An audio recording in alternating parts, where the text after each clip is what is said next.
every little once in a while. Don't you hear me calling? Don't you hear me now? Don't you hear me calling? Every little once in a while. Don't you see me coming? Don't you? In the previous video, I already mentioned how electric field lines start from the positive charge or are directed outwards from the positive charge and directed inward into a negative charge.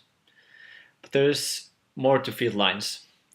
Basically what they describe is the trajectory if a positive charge Q was dropped somewhere in the space. The electric field line would tell the trajectory that it would take. In this case it would go in this direction towards the negative charge, for example. Also, the density of the field lines tells us something. The electric field is always larger the closer you are to the charge itself.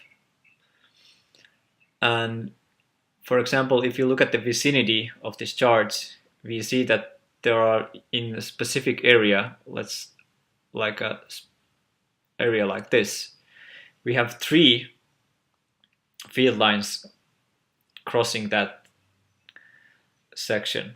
For example, if we are somewhere over here through the similar section, we have only 1 field line going through. So how many field lines you have per unit area tells us how strong the electric field is at that point. Let's write that down. So density of field lines is proportional to the strength of the electric field.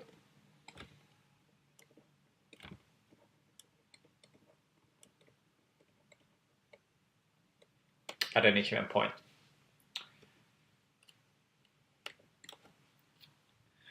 Also, the number of field lines emanating from a charge tells us the strength of that charge. If you look at this figure C here, we have a minus Q and then positive 2Q. So the electric charge on the positive one is twice as much as on the negative one. And if we count the field lines, on the negative one we have 1, 2, 3, 4, 5, 6 going in. And on the positive one, on the other hand, we have 1, 2, 3, 4, 5, 6, 7, 8, 9, 10, 11, and 12. Yeah, I can still count. So we can say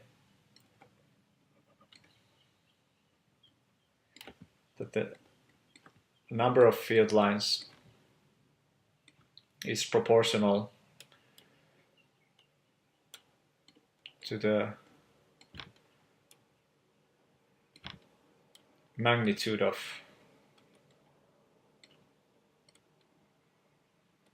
the charge.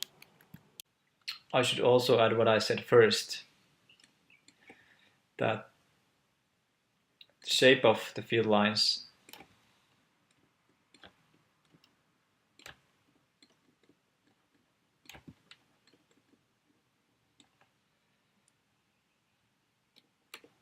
they show the trajectory of a positive test charge if it's placed somewhere within the field.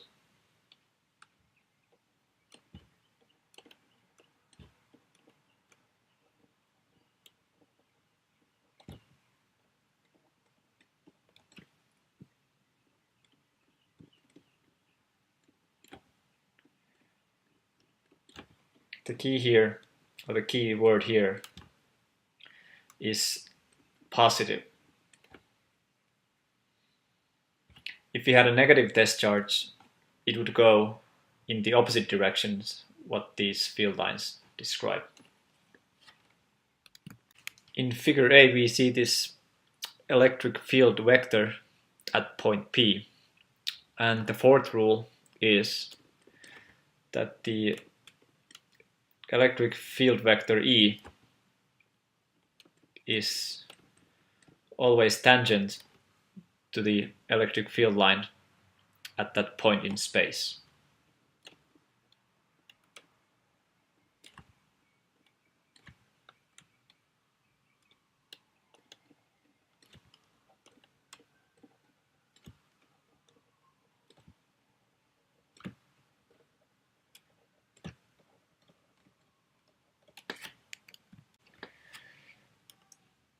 The length of the E vector, on the other hand, describes the magnitude of the electric field at that point.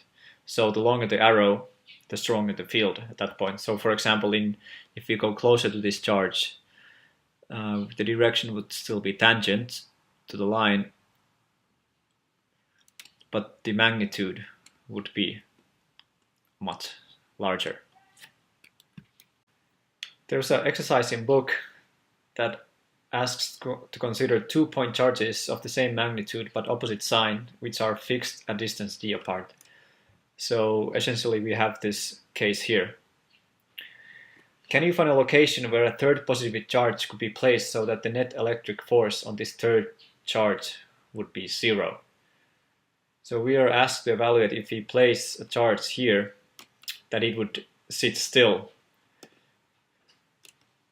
But if we complete the field lines on this figure, we notice that there is no such spot in the space where there would not be field lines. They might be more sparse as we go further away, but they're still there.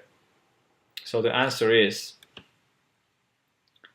no, you cannot place or find a suitable place for the Q where it would sit still.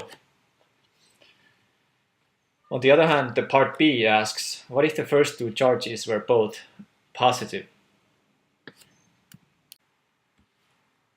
Essentially, this is the case here. Two positive charges a distance d apart. And in this figure, we can identify this area in the middle where there are no field lines. The field lines will bend away from each other. And in fact, right there in the middle, if we place our Q, it would stay still. The net force of this guy pushing it this way and this guy pushing it that way, those forces will exactly cancel each other and the charge wouldn't move from its position. It doesn't matter if this test charge would be negative, because we know that the electric force, or Coulomb's force, is the product of electric field and the charge. And if this electric field is 0, which is the case when there are no field lines, also the force would be 0. That's all I wanted to tell you in chapter 21. I will tackle some of the harder homework problems in the example videos, so you can see how these things work in practice. Every little once in a while, I mean it, every little once in a while, you better bring a little water, Silver. Bring a little water now, bring a little water, Silver.